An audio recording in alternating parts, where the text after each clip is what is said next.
प्रभु यीशु मसीह के पवित्र और सामर्थी नाम में आप सभी मित्रों का मैं हार्दिक स्वागत करता हूं। दैनिक बाइबल मनन में एक बार फिर से आइए हम परमेश्वर के वचन पर मनन करेंगे और आज के मनन का विषय है एक अनोखा निवेदन। और इसके लिए हम परमेश्वर के वचन से पढ़ेंगे लूका रचित सुसमाचार 23 अध्याय और उसका 42 और 43 वचन।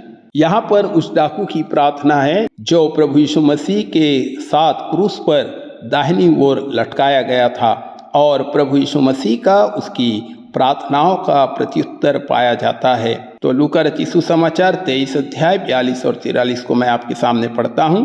तब उसने कहा, हे यीशु, जब तू अपने राज्य में आए तो मेरी सुधि लेना। उसने उससे कहा कि आज ही तू मेरे साथ स्वर्गलोक में होगा।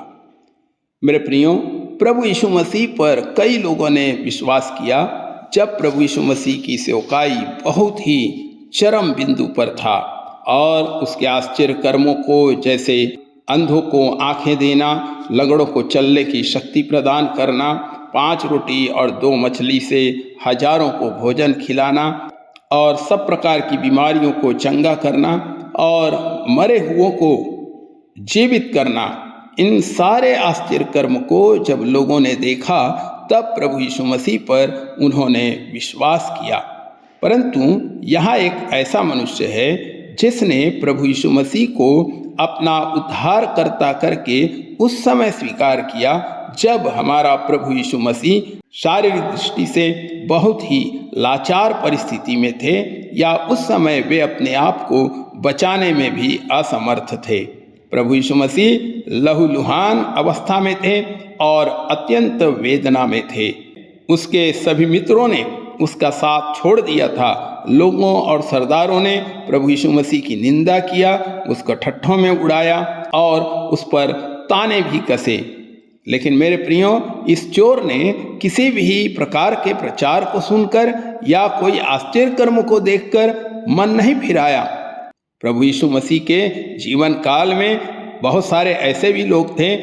जब उसने लाजर को मरे हुए में से जिलाया तब भी उस समय कई लोगों ने विश्वास नहीं किया था।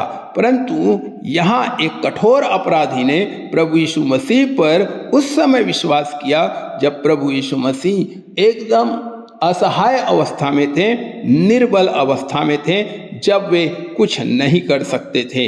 हालांकि हम परमेश्वर के वचन में पढ़ते हैं कि जब प्रभु यीशु मसीह क्रूस पर चढ़ाए गए थे तो उसके बाईं ओर एक डाकू को लटकाया गया था और वह तो कहता है कि यदि तू परमेश्वर का पुत्र है तो अपने आप को बचा और हमें भी बचा।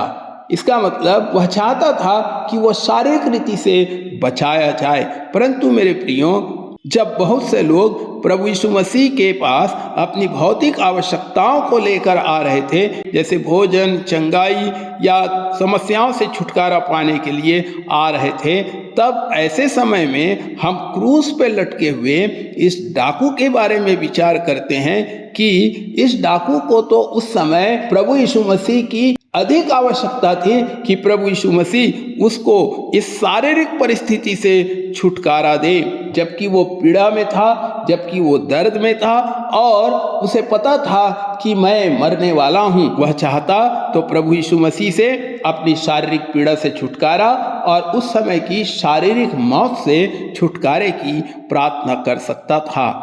परंतु मेरे प्रियो, उसने उस समय प्रभु यीशु मसीह से केवल आत्मिक उद्धार की मांग की।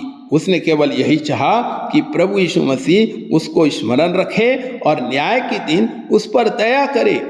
और निश्चय ही प्रभु यीशु मसीह ने उस डाकू को उसके मांगने और सोचने से बढ़कर बहुतायत से दिया।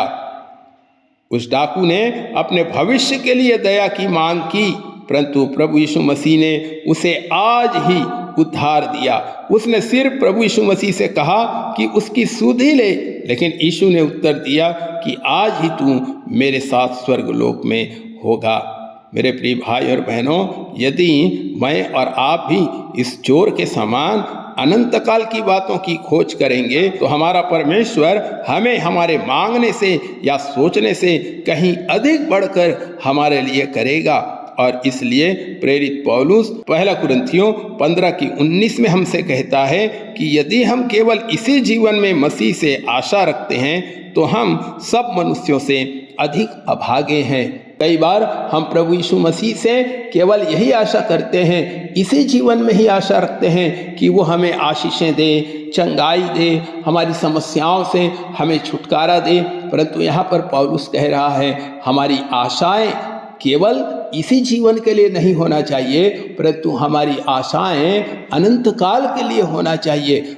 हमें इस बात पर भी गौर करना चाहिए कि प्रभु यीशु मसीह ने हमें अनंत काल की मृत्यु से छुटकारा देकर स्वर्गीय राज्य दिया है और हमारी आशा स्वर्गीय बातों पर होना चाहिए। हमें आत्मिक बातों पर मन लगाना चाहिए। और पौलुस कुलुसियों की पत्री को लिखते हुए यह भी कहता है कि पृथ्वी पर की नहीं परंतु स्वर्गीय बातों पर, स्वर्गीय वस्तुओं पर मन लगाओ। प्रभु आप सबको आशीष दे। आमीन।